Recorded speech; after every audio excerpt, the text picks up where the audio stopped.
What does it take to choose the impossible and keep choosing it?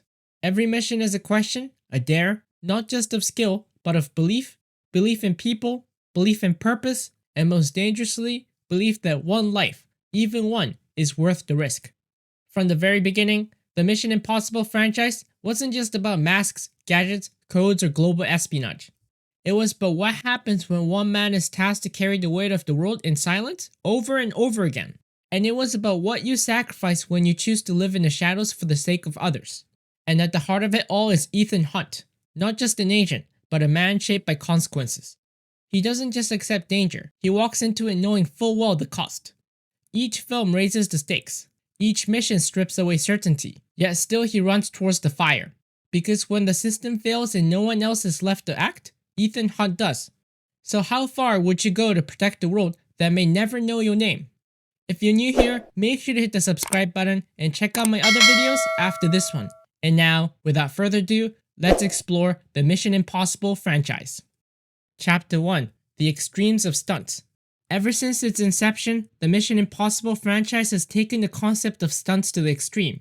Now, I know that this is a cliche way for me to start the analysis, but from the very first movie where Ethan Hunt attempts to steal the Nautilus from Langley, to what may seem like a simpler stunt, his escape from the restaurant as a large fish tank bursts and floods the place, the franchise established a high bar for stunt-driven action. But the question then becomes, where do you go from a stunt like those in the original movies? You elevate them, of course. With each new installment, the stunts grow increasingly audacious, reaching a level where audiences start to question how much of it is actually real. The truth? It's all legit. Tom Cruise is one of the few actors who performs his own stunts in every film he stars in. The commitment to realism means the stunts we see are not just cinematic tricks, they are physically happening. Yes, there's a dedicated team ensuring his safety, but the execution is real, and the authenticity is what makes the experience unforgettable. No matter what you think of Ethan Hunt as a character, he's doing all those things because of Tom Cruise. Unlike his real-life counterpart, in the stories, Hunt doesn't have a protective team guiding him through every move. He only has the gear essentials for the mission, risking his life with every death-defying act. Whether it's scaling the Burj Khalifa or engaging in a helicopter battle near a canyon, he's doing it all in the name of protecting the world. Ethan understands that his life, no matter how valuable, can be used to serve a greater cause. He keeps pushing himself beyond the brink, reaching the limits of human endurance, and then going further. These escalating stunts aren't just for the thrill, they represent who Ethan Hunt is at his core. For audiences, it's awe-inspiring and electrifying to watch. But for Ethan, it's a clear-cut choice. Either play it safe and let evil win, or do the unthinkable, because he believes that's what he owes to the world.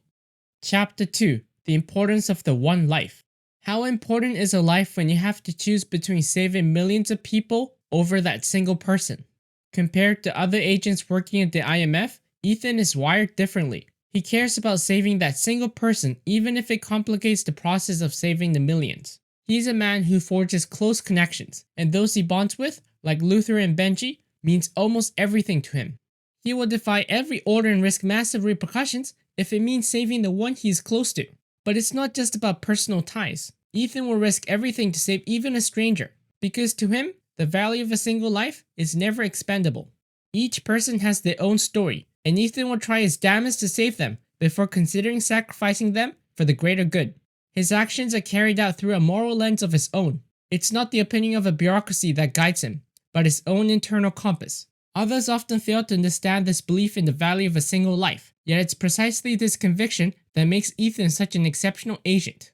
His willingness to risk his own life to save others, no matter the danger, is what makes him someone we admire. Ethan consistently chooses what he believes is right, even when the choices seem impossible. In the IMF, where facing the impossible is routine, this trait sets him apart and makes him notorious within the agency's circle. He gets the job done, but he also questions authority when it conflicts with his moral code.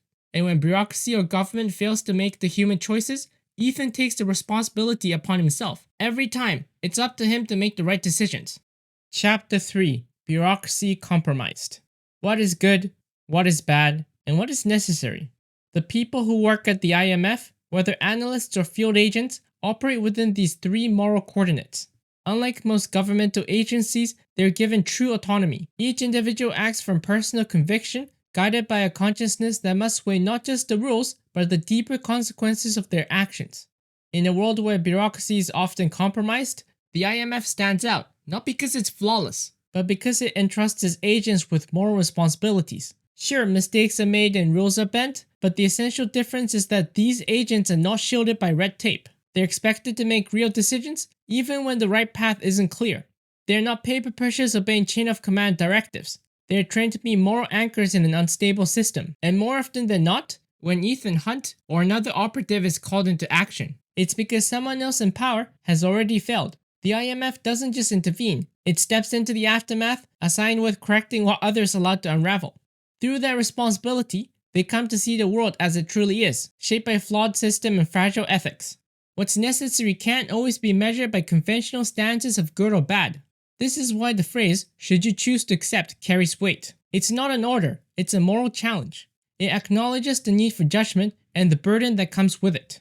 Government officials are human. They make mistakes, compromise on certain things, and sometimes put their own interests ahead of the public's good. But the IMF is built on redemption, on individuals who have taken an oath to erase a past they wish to forget. They have seen what happens when system fails and have chosen to act differently. Operating from that place of understanding, with the power to decide and the clarity to act, makes the IMF not just distinct, but necessary. Chapter 4: The Global Reckoning. Our lives is not measured by a single choice, but the sum total of the good we accomplish.